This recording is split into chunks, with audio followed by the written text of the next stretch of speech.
Chemical reaction and equation. अब देखो इस टॉपिक में जो हम पढ़ने वाले हैं वो ये पढ़ने वाले हैं कि एक केमिकल रिएक्शन कैसे होता है, रिएक्टेंट क्या होता है, प्रोडक्ट क्या होता है, हम बैलेंसिंग कैसे करते हैं, किस टाइप का रिएक्शन होता है, रेडॉक्स रिएक्शन क्या होता है, डिस्प्लेसमेंट रिएक्शन क्या होता है, डबल डिस्प्लेसमेंट रिएक्शन क्या होता है, ठीक है, प्रिसिपिटेट कैसे बनते हैं, कलर कैसे चेंज हो जाएगा। तो इन सब चीज़ों के अंदर रिएक्शन के रिगार्डिंग हम सारे कुछ जानकारी लेंगे, बैलेंसिंग करना भी सीखेंगे और टाइप ऑफ रिएक्शन हम करना सीखेंगे। मेन यही दो है, टाइप ऑफ रिएक्शन और बैलेंसिंग करना, ठीक है। तो पहले बेसिक पॉइंट एक दो लिख लो। अब देखो हमारे एटमॉस्फेयर में अब जैसे आइस को हमने रख दिया तो आइस क्या हो जाएगा, मेल्ट हो जाएगा, तो अपना स्टेट चेंज किया है, तो उसको हम केमिकल रिएक्शन नहीं बोलेंगे, उसको हम बोलेंगे फिजिकल चेंजेज हुआ है उसके अंदर, ठीक है। अब मान लो ये आयरन है, अब आयरन अपने आप मॉइस्ट एयर में बरसात के दिनों में रस्टिंग हो जाता है, तो ये रिएक्शन हो रहा है, तो इसको हम केमिकल चेंजेज बोलेंगे। तो पहला पॉइंट लिखना, हेडिंग डालना physical changes, physical changes, physical changes.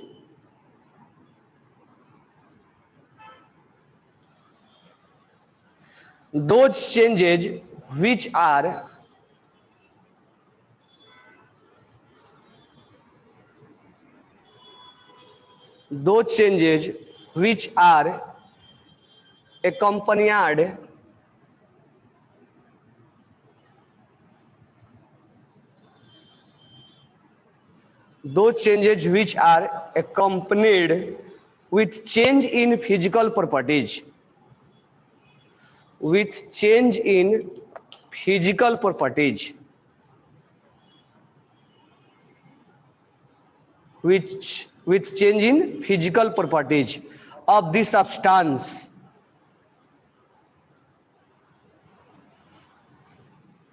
but no new substance is formed, but no new substance is formed, is called physical changes, is called physical changes. Example, melting of ice, melting of ice।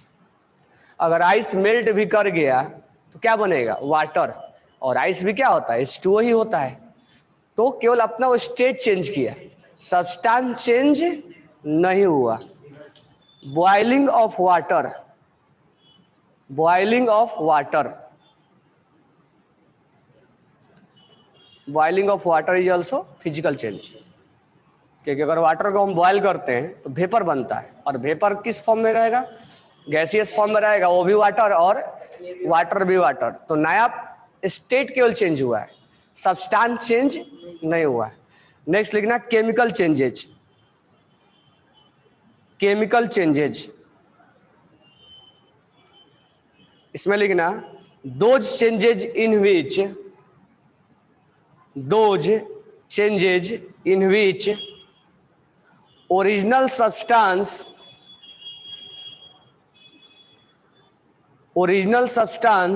lose their nature,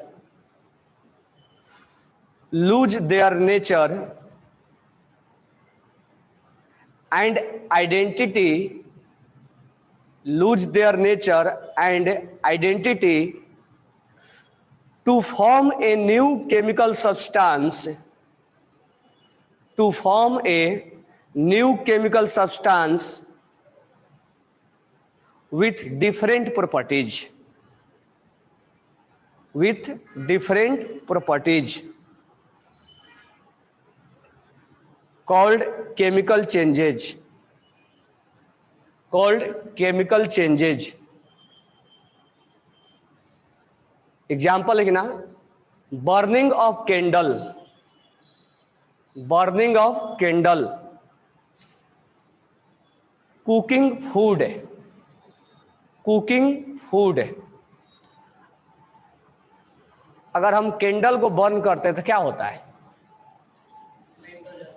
melt होता है। साथ में और क्या होता है? Vaporise भी होता है ना। अगर हम खाना बनाते हैं तो खाना बनाने के पहले और खाना बनाने के बाद वो अपना प्रॉपर्टीज क्या कर लेता है? चेंज कर लेता है। ठीक है, नेक्स्ट हेडिंग डालना केमिकल रिएक्शन। केमिकल रिएक्शन, इसमें लिखना chemical reaction are the process, chemical reaction are the process, chemical reaction are the process with new substance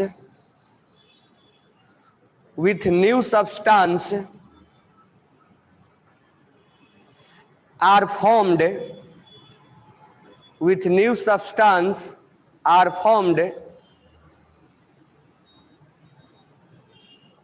with new properties, with new properties।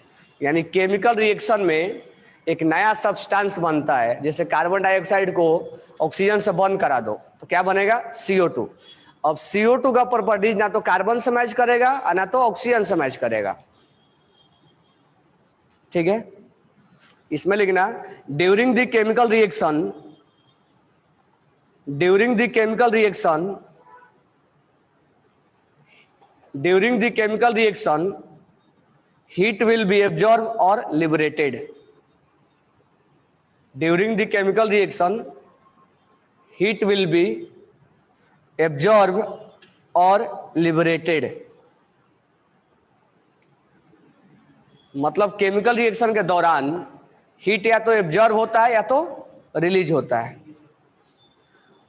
ठीक है, तो ये हमारा रहा इंट्रोडक्शन में chemical changes, physical changes, chemical reaction. अब heading डालना characteristics of chemical changes, sorry characteristics of chemical reaction, characteristics of chemical reaction.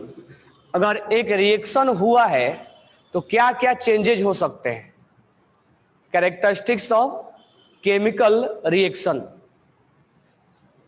अब मान लो एक रिएक्शन हुआ तो हो सकता है कि उसका कलर चेंज हो गया हो सकता है कि हीट रिलीज हुआ हो सकता है कि गैस इवॉल्व हुआ हो सकता है कि प्रेसिपिटेट मिला हो, प्रेसिपिटेट मिलना, या कलर चेंज हो गया हो, या उसके हीट चेंज हो गया हो, या गैस इवॉल्व हुआ हो। तो एक रिएक्शन के दौरान क्या क्या हो सकते हैं? तो पहला इसमें लिखना evolution of gas, evolution, evolution of gas, यानी गैस रिलीज होता है। तो इसमें हम ज्यादा डिफिनेशन नहीं लिखेंगे। ठीक है, इवोल्यूशन ऑफ गैस। अगर हम जिंक का रिएक्शन, जिंक का रिएक्शन हम डाइल्यूट H2SO4 से करें, H2SO4 डाइल्यूट, तो ये क्या होगा? क्या? तो ये क्या होगा? ये ZnSO4 बनेगा, ZnSO4 बनेगा प्लस H2 गैस इवॉल्व होगा। यानी इस रिएक्शन के दौरान जब दो रिएक्टेंट, रिएक्टेंट किसको बोलते हैं? दो substance which take participate in reaction. तो यहीं पर मैं लिख दे रहा हूं those substance which take participate in the reaction।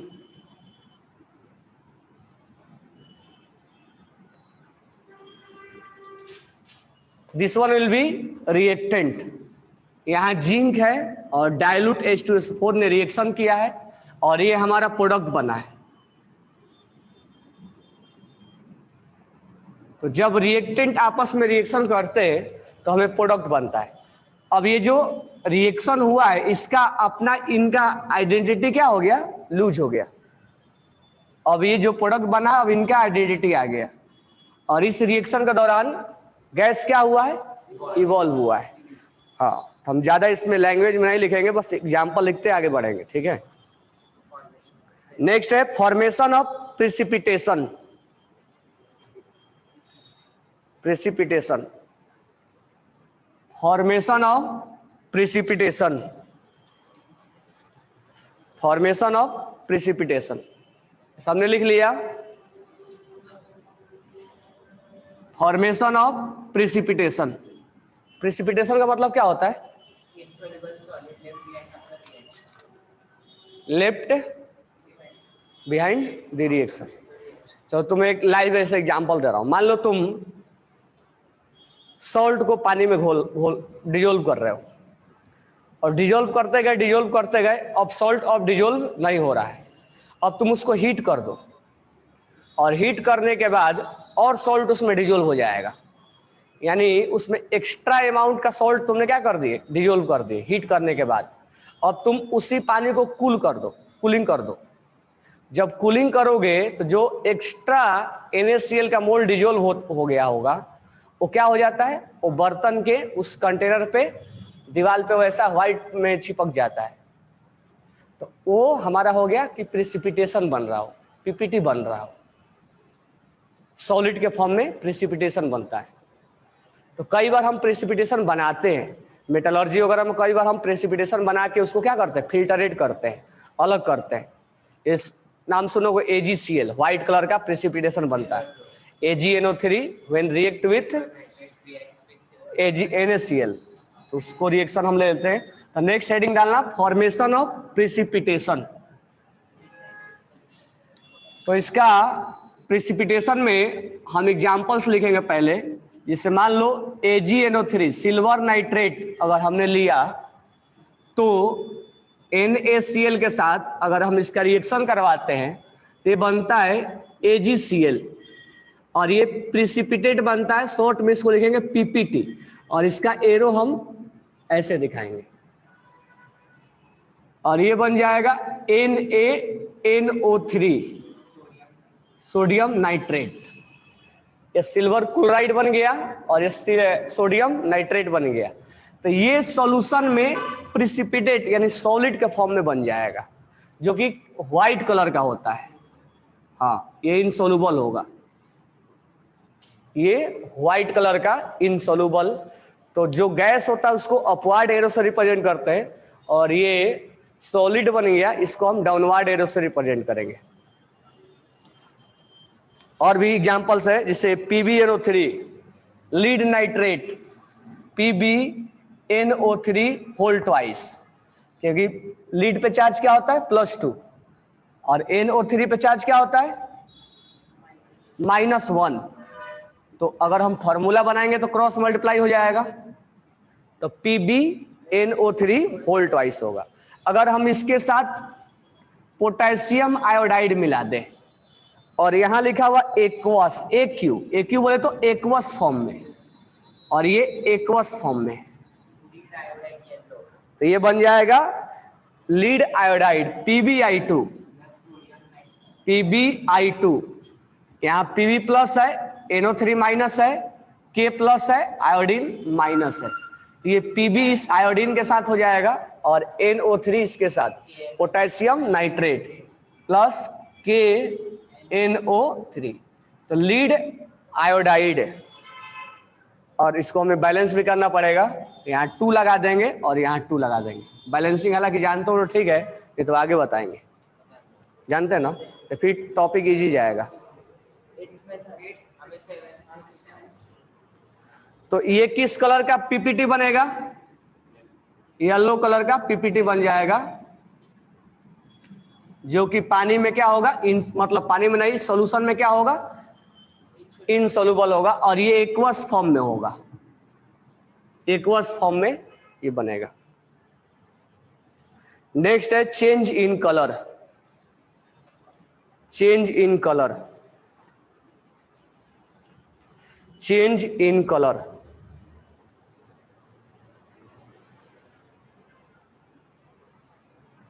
Change in colour, तो कुछ रिएक्शन ऐसे होते हैं, तुम लैब में अगर प्रैक्टिकल वाला करोगे तो अपना जैसे हम रिएक्शन करवाते हैं वैसे वो कलर चेंज हो जाता है।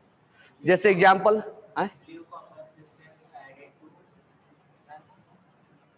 ब्लू कलर में पानी मिलाओगे तो कॉपर जो होता है ब्लू कलर देता है, रेड कॉपर सल्फेट वाला, वो ब्लू कलर से रेड कलर में आता है। तो Pb3O4 तीसरा है जो change in colour, Pb3O4 lead oxide जो कि रेड कलर का होता है, रेड कलर का होता है। अगर ये होता है सॉलिड फॉर्म में, अगर हम इसको हीट कर दे, तो बनता है PbO lead oxide, PbO lead monoxide, और ये कलर कौन सा दिखाएगा, येलो कलर। और यहां से कौन सा गैस बाहर निकल जाएगा, तो यहां से ऑक्सीजन गैस बाहर निकल गया और Pb3O4 से बन गया PbO lead monoxide, red colour से बन जाएगा येलो। और तुम अगर क्यूप्रिक ऑक्साइड CuSO4 में अगर तुम रिएक्शन करवाते हो तो वो रेड कलर देता है, ब्लू कलर से रेड कलर दिखाता हो।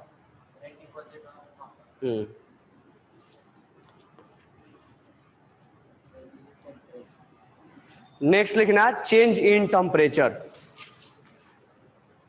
Change in temperature, change in temperature.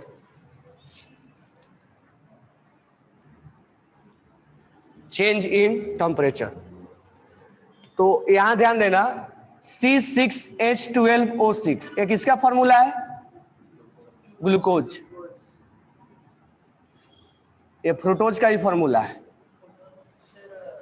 ये हमारे इसमें होता है बॉडी में रिलीज होती है। हाँ, तो ग्लूकोज मेटाबॉलिज्म में पार्टिसिपेट करता है, ग्लूकोज जिससे हमें एनर्जी मिलती है। ये जब हम ग्लूकोज को बर्निंग करवाते हैं, ऑक्सीजन के परजेस में जो बर्निंग होता है, ग्लूकोज जो हम पीते भी है ग्लूकोन डी, तो ग्लूकोज को जब हम बर्निंग करवाते हैं तो ये CO2 और O2 में कन्वर्ट होता है और साथ ही साथ हीट बाहर निकलता है। तो जब हीट बाहर निकलेगा तो इसको हम प्रोडक्ट साइड रिप्रेजेंट करेंगे। हीट जब बाहर निकलेगा तो इसको हम प्रोडक्ट साइड रिप्रेजेंट करेंगे। सॉरी, यहां पर CO2 और H2O होगा, बैलेंस करेंगे तो यहां 6 लिखेंगे। इसका बैलेंसिंग आता है। सबसे पहले किसको बैलेंस करेंगे, कार्बन को। तो कैसे बैलेंस करेंगे, सबसे पहले कार्बन है, कार्बन यहाँ 6 है, यहाँ क्या लगा देंगे 6, कार्बन बैलेंस हो गया। उसके बाद हाइड्रोजन को बैलेंस करेंगे, हाइड्रोजन कितना है 12, यहाँ क्या लगा देंगे 6, हाइड्रोजन बैलेंस हो गया। अब ऑक्सीजन चेक करो, ऑक्सीजन इधर कितना है 12 और 6 18 और यहाँ 6 है, तो और कितना बच गया 12 बच गया ना, 12 बचेगा तो यहाँ क्या हो जाएगा 6। तो इस केस में हीट क्या हुआ, बाहर रिलीज हुआ, तो इसको हम बोलेंगे एक्सोथर्मिक रिएक्शन, एक्सोथर्मिक रिएक्शन। और जब प्रोडक्ट साइड प्लस लिखा जाए हीट तो हमें एक्सोथर्मिक समझना है, यानी रिएक्शन के दौरान हीट भी रिलीज होता है। अब एक एग्जांपल हम बात कर लेते हैं एंडोथर्मिक का, तो कैल्शियम कार्बोनेट लाइमस्टोन, तो सेकेंड एग्जांपल लिखना लाइमस्टोन CaCO3, CaCO3 को अगर हम हीट करेंगे तो बनेगा CaO और कौन सा गैस बाहर निकलेगा CO2 गैस बाहर निकलेगा। रिएक्शन बैलेंस भी है। जब हम हीट करते हैं तो इस केस में हम इसको हीट देते हैं तब जाके रिएक्शन होता है। तो हमने रिएक्टेंट साइड प्लस लिखा है, किधर लिखा है रिएक्टेंट साइड, इसका मतलब हमने पहले हीट दिया, इसने हीट रिलीज नहीं किया, तो अगर रिएक्टेंट साइड लिखा जाएगा तो हम बोलेंगे हीट हमने प्रोवाइड किया। इसका मतलब एक कौन सा रिएक्शन हो जाएगा? Endothermic reaction.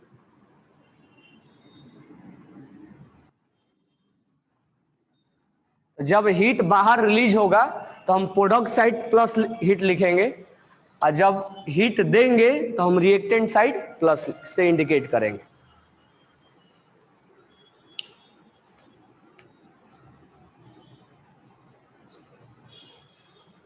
नेक्स्ट है चेंज इन स्टेट।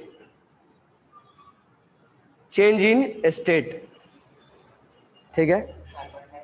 तो चेंज इन स्टेट कभी कभी क्या होता है, जब रिएक्शन होता है तो रिएक्शन के दौरान स्टेट चेंज हो जाते हैं।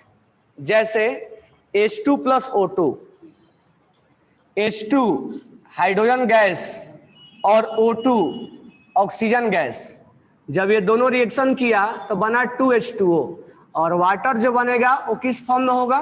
लिक्विड फॉर्म में। तो दो गैसियस रिएक्टेंट आपस में रिएक्शन करके लिक्विड बना रहे हैं। इसका मतलब इसमें स्टेट क्या हो गया? चेंज हो गया। कार्बन कार्बन डाइसल्फाइड का, कार्बन का अगर रिएक्शन हम करवाएंगे किसके साथ? सल्फर के साथ, H2 ले लो, क्या बनेगा? CH2। तो ये लिक्विड बन जाएगा। कार्बन किस फॉर्म में है और सल्फर किस फॉर्म में होगा? सॉलिड। और CH2 किस फॉर्म में आ जाएगा? लिक्विड फॉर्म में। ये कार्बन डाइसल्फाइड बना। कौन सा? इसको हीट करना पड़ेगा थोड़ा सा, क्योंकि सॉलिड है ना, हीट करना पड़ेगा।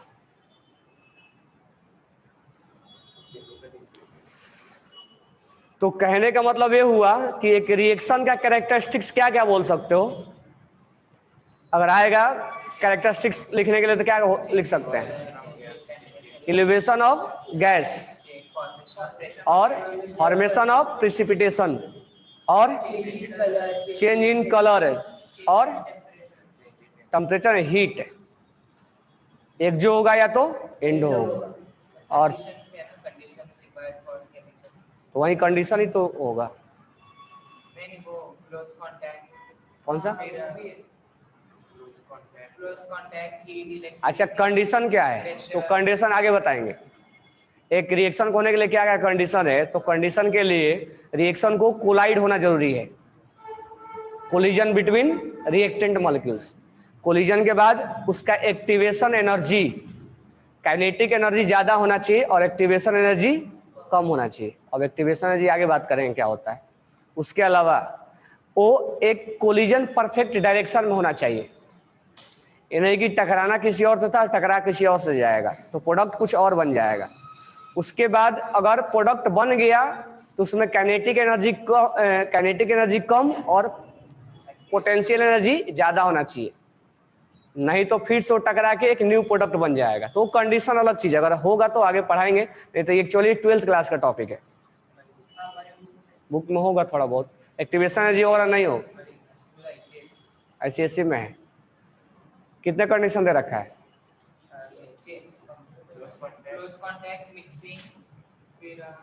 एक्टिवेशन एनर्जी दिया है। तो कैटलिस्ट तो एक रिएक्शन को स्पीड को बढ़ाता है। कैटलिस्ट जो है वो अल्टरनेट पाथ बनाता है जिसका एक्टिवेशन एनर्जी कम होता है। अब हेडिंग डालना, अब एक अभी हेडिंग मत डालना। नेक्स्ट हेडिंग है हमारा केमिकल इक्वेशन, लेकिन केमिकल इक्वेशन में केवल टर्म को समझाया है कि रिएक्टेंट क्या होता है, प्रोडक्ट क्या होता है, तो बस लिख लो इसको। तो हेडिंग डालो केमिकल इक्वेशन। केमिकल इक्वेशन ये अभी बेसिक से स्टार्ट कर रहा है। केमिकल इक्वेशन, इसमें पहला लिखना रिएक्टेंट। रिएक्टेंट किसको बोलते हैं? रिएक्टेंट, तो रिएक्टेंट का डिफिनेशन लिख लो। The substance which take part, the substance which take part, the substance which take part in a chemical reaction, in a chemical reaction are called reactant, are called reactant.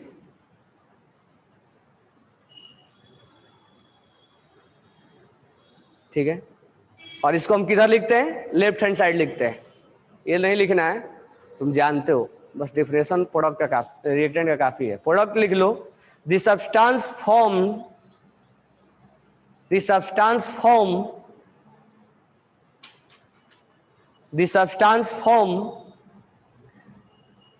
as a result of chemical changes, the substance formed as a result of chemical changes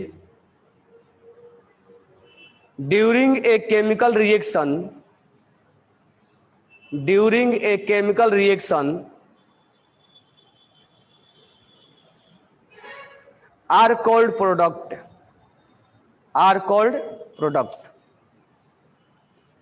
अब देखो इसके बाद जो next है, हमें chemical reaction को कैसे लिखा जाता है, साइन एरो लिखा जाता है, तो ये सब तो जानते ही हो ना, एरो ही हमने लिखा है रिएक्शन को, तो ये सब जो इंपॉर्टेंट पार्ट है उसको लेंगे हम। ठीक है, तो नेक्स्ट हेडिंग डालना balance and unbalanced chemical reaction, balance and unbalanced chemical equation, balance and unbalanced chemical equation, balance and unbalanced chemical equation. और इसी में एक और हेडिंग डाल लेना, balancing of chemical equation, balancing of chemical equation, balancing of chemical equation. तो मैं examples दे रहा हूं, जैसे एग्जांपल नंबर 1, अगर जिंक रिएक्शन किया H2SO4 के साथ, तो ये बना ZnSO4 प्लस H2। तुम बताओगे ये रिएक्शन बैलेंस है कि नहीं है? हमने एग्जांपल लिया H2 प्लस O2, ये बना H2O, ये बैलेंस है कि नहीं है? हमने एग्जांपल लिया CH4 प्लस O2, क्या बना? CO2 और H2O, ये बैलेंस है कि नहीं है? अगर नहीं है तो बैलेंस करो। तो जो रिएक्शन बैलेंस होगा उसको बैलेंस रिएक्शन बोलेंगे, और जो रिएक्शन बैलेंस नहीं होगा उसको क्या बोलेंगे? अनबैलेंस रिएक्शन बोलेंगे। ठीक है, तो मेन यहाँ हमारा मोटिव होगा हम बैलेंसिंग कैसे करें, हाउ टू बैलेंस। तो मैं कुछ और रिएक्शन दे रहा हूं जिसमें तुम बैलेंस करना।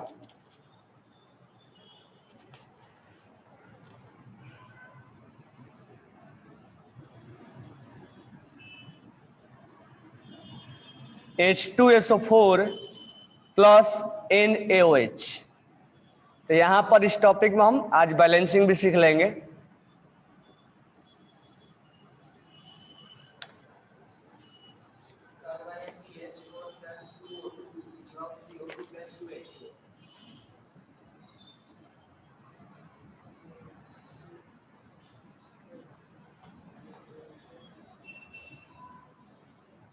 चलो 4-5 हमने रिएक्शन लिख दिया।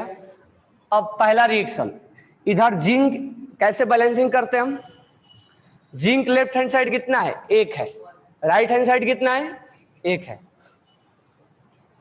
हाइड्रोजन 2 है, राइट हैंड साइड कितना है? 2 है। हाइड्रोजन भी बैलेंस हो गया, जिंक भी बैलेंस हो गया। सल्फर 1 है, सल्फर 1 है, सल्फर भी बैलेंस है। ऑक्सीजन 4 है, इधर ऑक्सीजन 4 है, ये भी बैलेंस है। यानी दिस रिएक्शन इज बैलेंस्ड, हमें बैलेंस करने की कोई रिक्वायरमेंट नहीं है। अब यहां देखते हैं, यहां पर हाइड्रोजन 2 है और यहां पर हाइड्रोजन 2 है, 2 है, तो हाइड्रोजन क्या है? बैलेंस है। लेकिन इधर ऑक्सीजन 2 है और इधर ऑक्सीजन 1 है, यानी ऑक्सीजन हमारा बैलेंस नहीं है। अब हम बैलेंस कैसे करें? तो यहां पर ऑक्सीजन 2 है, तो H2 प्लस O2। अब इसको बैलेंस करने के लिए यहां पर ऑक्सीजन 2 आना चाहिए, तो यहां हमने 2 लगा दिया। 2 लगाते ही ऑक्सीजन कितना हो गया? 2, लेकिन हाइड्रोजन कितना हो गया? 4 हो गया। 2 इंटू 2, यहां 2 इंटू 1 होगा, ऑक्सीजन 2 इंटू 1, ये वाला 1, और हाइड्रोजन कितना हो गया 2 इंटू 2, 4 हो गया ना। लेकिन इधर कितना हाइड्रोजन है 2 है, तो यहाँ क्या लगा देंगे 2, तो 2 इंटू 2 कितना हो गया तो हाइड्रोजन बैलेंस हो गया और ऑक्सीजन भी बैलेंस हो गया। तुम यहाँ जो नंबर होगा उसमें तुम मल्टीप्लाई करोगे इससे।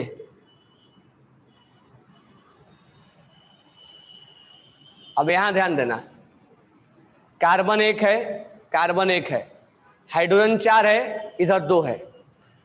तो कभी भी अगर हाइड्रोकार्बन आए तो तुम बैलेंस करना CHO को, पहले कार्बन को बैलेंस करना, फिर हाइड्रोजन को, देन ऑक्सीजन को। कार्बन इधर 1 है, दिख रहा है ना 1 है, इधर कार्बन 1 है, कार्बन को बैलेंस करने की कोई रिक्वायरमेंट नहीं है। उसके बाद किसको बैलेंस करेंगे हाइड्रोजन को। हाइड्रोजन कितना है 4, इधर कितना है 2, तो यहाँ क्या लगा देंगे, यहाँ लगा देंगे 2, तो 2 2 जा 4, तो हाइड्रोजन बैलेंस हो गया। तो कार्बन भी बैलेंस और हाइड्रोजन भी बैलेंस।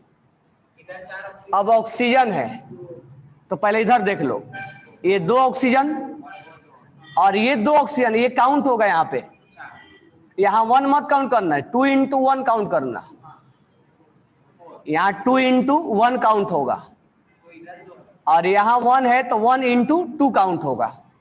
तो यहाँ 2 और यहाँ 2, 4, तो यहाँ लगा देंगे 2। नहीं समझ में आया? नेक्स्ट वाला बैलेंस नहीं, सोडियम 1 है, इधर सोडियम 2 है। तो नेक्स्ट वाला तुम ट्राई करो।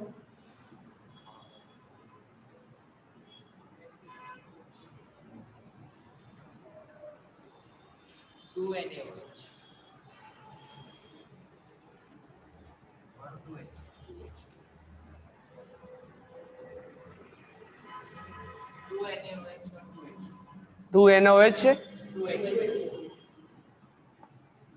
अब कैसे बैलेंस करेंगे, H2 और H2 बैलेंस है, सल्फर बैलेंस है, सोडियम बैलेंस नहीं दिख रहा हमें। तो सोडियम बैलेंस नहीं है तो पहले सोडियम को ही बैलेंस कर देते हैं। तो यहां लगा देंगे 2 NaOH और यहां हो जाएगा Na2SO4 प्लस H2। हमारा सोडियम बैलेंस हो गया है, सोडियम बैलेंस हो गया ना। अब ध्यान देना, सोडियम अब हमारा बैलेंस हो चुका है। अब किसको हम बैलेंस करें, ऑक्सीजन को कर लो। तो ऑक्सीजन यहां पर है, 2 यहां पर है और 4 यहां पर है, 6 हो गया। 4 यहां पर है और 2 चाहिए। अब यहाँ एक मत काउंट कर लेना कि 4 और 1 5, फिर एक और ऐसे काउंट करना, 4 यहां पर है तो 2 यहां लगा देंगे। तो 2 इंटू 2, अभी ऑक्सीजन पे ध्यान रखना है, 2 इंटू 1 कितना हो गया 2, और यहाँ 4, ऑक्सीजन कितना हो गया 6। इधर कितना ऑक्सीजन 4 यहाँ और 2 यहाँ, 2 इंटू 1, ऑक्सीजन बैलेंस है। अब हम देख लेते हैं हाइड्रोजन का। हाइड्रोजन यहाँ 2 है और यहाँ हाइड्रोजन 2 है, क्योंकि यहाँ 1 है, 4 इधर है और 2 इंटू 2 2 जा 4, तो यहाँ हाइड्रोजन भी बैलेंस है। बाकी सल्फर अपने आप बैलेंस होगा। Last one 2Na plus 2H2O plus 2NaOH. Give up 2H plus H2. Sir, 2 losing hydrogen. Last वाला देखो, Na plus H2O, NaOH, sodium तो बैलेंस है ना, इधर सोडियम 1 है, उधर सोडियम 1 है। हाइड्रोजन देख, अच्छा ऑक्सीजन देखना है, Sir, वो H2 ही है। H2 है। चलो पहले हाइड्रोजन देख लो, हाइड्रोजन 2 है यहाँ पे 3 और यहाँ 3 है, इसका मतलब 2 लगा के देख लेंगे तो यहाँ पर 2 लगा दो, 2 लगाओगे तो कितना हो जाएगा हाइड्रोजन 4। अगर यहाँ 2 लगाओगे, नहीं होगा। अगर यहाँ 2 लगाएंगे तो बैलेंस इधर 4 है, हाँ अभी इधर 4 है। हाइड्रोजन बैलेंस हो गया ना, 4 यहाँ, और 4 2 यहाँ और 2 यहाँ, 4। लेकिन सोडियम गड़बड़ा गया, सोडियम 2 हो गया, इधर सोडियम 1 ही है, तो यहाँ 2 लगा दो। सोडियम बैलेंस हो गया, हाइड्रोजन बैलेंस हो गया, ऑक्सीजन 2 है और इधर ऑक्सीजन 2 है।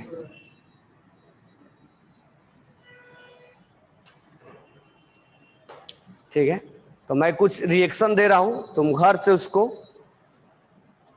बैलेंस करके लाना। तो लिखना, right the balance reaction, right the balance reaction. FeSO4 को जब हम हीट किए तो Fe2O3 मिला और यहाँ SO2 मिला और SO3 मिला।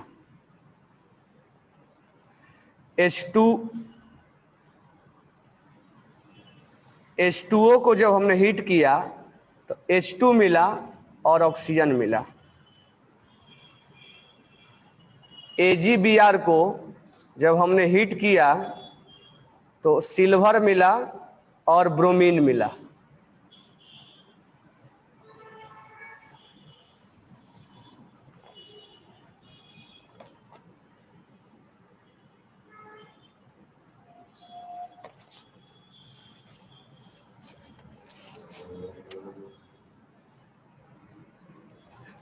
Fe plus O2 plus XH2O, यहां मिला Fe2O3 dot XH2O।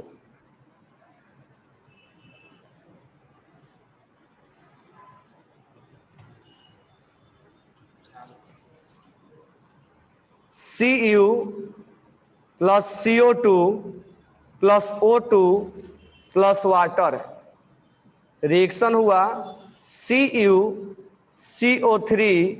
Dot CuOH whole twice मिला। इसको बैलेंस करना है।